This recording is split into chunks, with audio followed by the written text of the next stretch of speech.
नमस्कार, मैं हूं आपके साथ निलोफर अंसारी और आप देख रहे हैं न्यूज समाचार जनता की आवाज। आइए नजर डालते हैं आज की बड़ी खबर पर। सरकारी अस्पतालों की स्थिति बद से बदतर, सही समय पर मरीज का इलाज न हो पाने के कारण ही गई मरीज की जान। मामला राजधानी लखनऊ के बलरामपुर अस्पताल का है, जहां पत्रकार अपनी बुआ को इलाज हेतु बलरामपुर अस्पताल लेकर पहुंचा था। पत्रकार आनंद सिंह अपनी बुआ को 9:30 बजे बलरामपुर अस्पताल लेकर पहुंचे। सुबह से ही पत्रकार डॉक्टर के रूम में चक्कर लगा रहा था, लेकिन कोई भी सीनियर डॉक्टर पत्रकार की बुआ को देखने नहीं पहुंचा। अचानक से बुआ के मुंह से खून आने पर पत्रकार आनंद सिंह घबराकर बलरामपुर के डायरेक्टर पवन सिंह को अवगत कराने पहुंचे।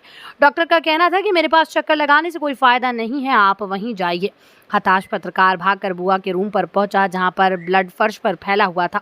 सफाई हेतु पत्रकार आनंद सिंह ने सफाई कर्मियों को अवगत कराया। सफाई कर्मी ने ब्लड साफ करने के लिए आनंद सिंह से 100 रुपये मांग लिए। सरकारी अस्पतालों की ऐसी स्थिति के कारण आज सदन में विपक्ष की स्वास्थ्य मंत्री ब्रजेश पाठक पर कई सवाल उठाए। स्वास्थ्य मंत्री ब्रजेश पाठक विपक्ष के सवालों से बचते हुए नजर आए। अनुज पत्रकार की रिपोर्ट। आप रहने वाली हैं और क्या मामला हुआ है आपके साथ बलरामपुर अस्पताल में? हम लाल कुआं भेड़ी मंडी के चारबाग के रहने वाले हैं और हमारी नंद कलकत्ते में रहती थी। वो यहाँ आई थी हम लोग के साथ हिल घूमने घामने। उनकी तबीयत खराब हो गई, फिर उनको ले करके हम अचानक यहाँ आए बलरामपुर में। जब यहाँ आए तो यहाँ भी इन लोगों ने बहुत रुला दिया। कोई नहीं जल्दी देख रहा था। कोई वो डॉक्टर से कह रहे तो वो कह रहे वहाँ देखो, वो कह रहे अभी बैठो बैठो, अभी कुछ नहीं हो रहा है, अभी ये है तो अभी वो, अभी घबराओ नहीं। यहाँ घबराने वाला काम नहीं होता। हमने कहा इमरजेंसी है, जरा देख लीजिए, उनको बता दीजिए हमको। लेकिन किसी ने नहीं सुना, इमरजेंसी में भी नहीं सुना। इन लोगों ने भी बहुत परेशान कर दिया। रोते रह गए, उनसे हाथ जोड़ते रह गए, डॉक्टर साहब प्लीज देखिए प्लीज देखिए, लेकिन इन लोगों ने नहीं देखा और न सुना। डायरेक्टर पवन कुमार है, उनको अवगत कराने की कोशिश की आपने?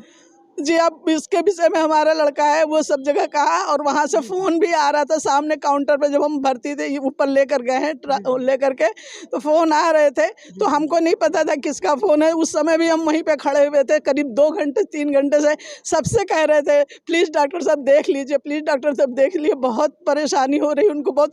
वो उससे कह रहा और सब एक दूसरे से बात करने में लगे हुए, हंसी मजाक करने में, कोई नहीं देख रहा था। उसके बाद एक बाहर कोई खड़े हुए थे, उन्होंने हमसे कहा कि आपका लड़का किसमें है? हमने कहा पत्रकार है भैया। कहने लगा उनका फ़ोन आ रहा है अंदर, देखो उन लोगों का ही फ़ोन आ रहा है। लेकिन उन लोगों ने अनसुनी कर रहे थे। उन लोग फ़ोन देख करके भी अनसुनी कर रहे थे, जैसे कुछ लग ही नहीं रहा था कि हाँ कुछ किसी ने कुछ कहा है तो इनको देखना चाहिए। उसके बाद भी हमने उनसे अवगत नहीं कराया कि भैया फ़ोन आ रहा है। हम उनसे प्लीज ही कर रहे थे, हाथ ही जोड़ रहे थे कि भैया आपके देख लीजिए। वो उस समय तक बोल रही थी, सही थी, तो वो ये कह रही थी हमको भूख लग रही है। उनकी डेथ हुई है? उनकी डेथ अभी हुई है करीब 4 बजे और हम सुबह से यहाँ पे हैं। आपका कहना ये एक डॉक्टर भी नहीं कोई आए। इलाज के अभाव में उनकी जान चली गई? जी, इलाज के अभाव में जान चली गई। या तो वो आकर के हमको तुरंत बता दे। आखिरी में उन्होंने ये कहा, अभी एक डॉक्टर अभी आई तो वो भी दूसरे पेशेंट को देखने आए थे, तब हमने रिक्वेस्ट किया डॉक्टर साहब प्लीज़ देख लीजिए इनको। तब उन्होंने देखा तो एक लेडीज डॉक्टर थी, वो आई, वो फिर उन्होंने बताया कि इनको ये प्रॉब्लम है, इनको KGMC में ले जाइए।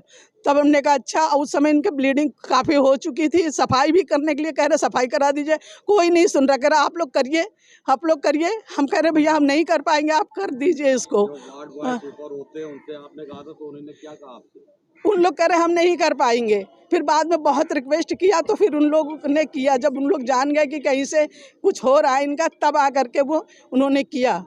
उसके बाद करने के बाद जब उनको तैयारी कर रहे थे कि अब लेकर जाते हैं, जब तक कि फिर उनकी डेथ हो गई।